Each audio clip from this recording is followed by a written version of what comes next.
Hi ಎಲ್ರಿಗೂ ನಮಸ್ಕಾರ. Sunday special fish ತವಾ fry ಮಾಡ್ತಾ ಇದ್ದೀನಿ. ಹೇಗೆ ಮಾಡೋದು ಬನ್ನಿ ನೋಡೋಣ. ಮಿಕ್ಸಿ ಜಾರ್ಗೆ ಶುಂಠಿ, ಬೆಳ್ಳುಳ್ಳಿ, 1 ಟೀ ಸ್ಪೂನ್ ಮೆಣಸು, 1 ಟೀ ಸ್ಪೂನ್ ಜೀರಿಗೆ, 1 ಟೀ ಸ್ಪೂನ್ ಸೋಂಪು, ಅರ್ಧ tea spoon garam masala, 1 tea spoon ಖಾರದ ಪುಡಿ, 1 ಟೀ ಸ್ಪೂನ್ ಧನಿಯಾ ಪುಡಿ, ಚಿಟಿಕೆ ಅರಿಶಿನ ಸೇರಿಸ್ಕೊಳ್ತಾ ಇದ್ದೀನಿ. ಹಾಗೆ 1/4 ಟೀ ಸ್ಪೂನಷ್ಟು ಮೆಂತ್ಯ ಸೇರಿಸ್ಕೊಳ್ತಾ ಇದ್ದೀನಿ. 1 ಟೀ ಸ್ಪೂನಷ್ಟು ಕಾರ್ನ್ಫ್ಲೋರ್ ಸೇರಿಸ್ಕೊಳ್ತಾ ಇದ್ದೀನಿ. 1 ಟೊಮೆಟೊ ಸೇರಿಸ್ಕೊಳ್ತಾ ಇದ್ದೀನಿ. ಟೊಮೆಟೊ ಹಾಕೊಳ್ಳೋದ್ರಿಂದ ತುಂಬಾ ರುಚಿಯಾಗಿರುತ್ತೆ ಫಿಶ್ ಫ್ರೈ. 1 ಟೇಬಲ್ ಸ್ಪೂನಷ್ಟು ಎಣ್ಣೆ ಸೇರಿಸ್ಕೊಳ್ತಾ ಇದ್ದೀನಿ. ರುಚಿಗೆ ತಕ್ಕಷ್ಟು ಉಪ್ಪು ಸೇರಿಸ್ಕೊಂಡು ಇದನ್ನು ನುಣ್ಣಗೆ ರುಬ್ಕೊಂಡಿದ್ದೀನಿ.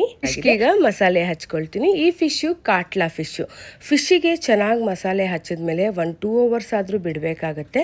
ಫಿಶ್ ಚೆನ್ನಾಗಿ ಮ್ಯಾರಿನೇಟ್ ಆದಷ್ಟು ಸಖತ್ ಟೇಸ್ಟಿಯಾಗಿರುತ್ತೆ, ತುಂಬಾ ರುಚಿಯಾಗಿರುತ್ತೆ.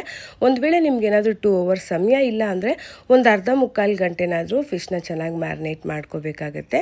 ತುಂಬಾ ರುಚಿಯಾಗಿರುತ್ತೆ. ಇವತ್ತು ನಾನು ಯೂಸ್ ಮಾಡ್ತಾ ಇರೋ ಪ್ರಾಡಕ್ಟು ಇಂಡಸ್ ವ್ಯಾಲಿ ಎಲ್ಲ ಪ್ರಾಡಕ್ಟು 100% ಹೈಜೆನಿಕ್ ಆಗಿರುತ್ತೆ. ಹಾಗೆ ಕಾಸ್ಟ್ ಐರನ್ ಪ್ರಾಡಕ್ಟಿಂದ ನಾವು ಅಡುಗೆ ಮಾಡಿ ಊಟ ಮಾಡೋದ್ರಿಂದ ನಮ್ಮ ದೇಹದಲ್ಲಿ ಕಬ್ಬಿಣಾಂಶ ಹೆಚ್ಚಿಸುತ್ತೆ. ನಾವು ಫ್ರೈ ಮಾಡುವಂಥ ಅಡುಗೆಗಳನ್ನೆಲ್ಲ ಕಾಸ್ಟ್ ಐರನ್ ಪ್ರಾಡಕ್ಟಿಂದ ಅಡುಗೆ ಮಾಡೋದ್ರಿಂದ ಎಣ್ಣೆ ಕೂಡ ತುಂಬಾ ಕಡಿಮೆ ಹಿಡಿಯುತ್ತೆ. ನ್ಯಾಚುರಲ್ ನಾನ್ ಸ್ಟಿಕ್ ಅಂತ ಹೇಳ್ಬೋದು, ಒನ್ ಟೈಮ್ ಇನ್ವೆಸ್ಟ್ಮೆಂಟ್ ಅಂತ ಕೂಡ ಹೇಳ್ಬೋದು.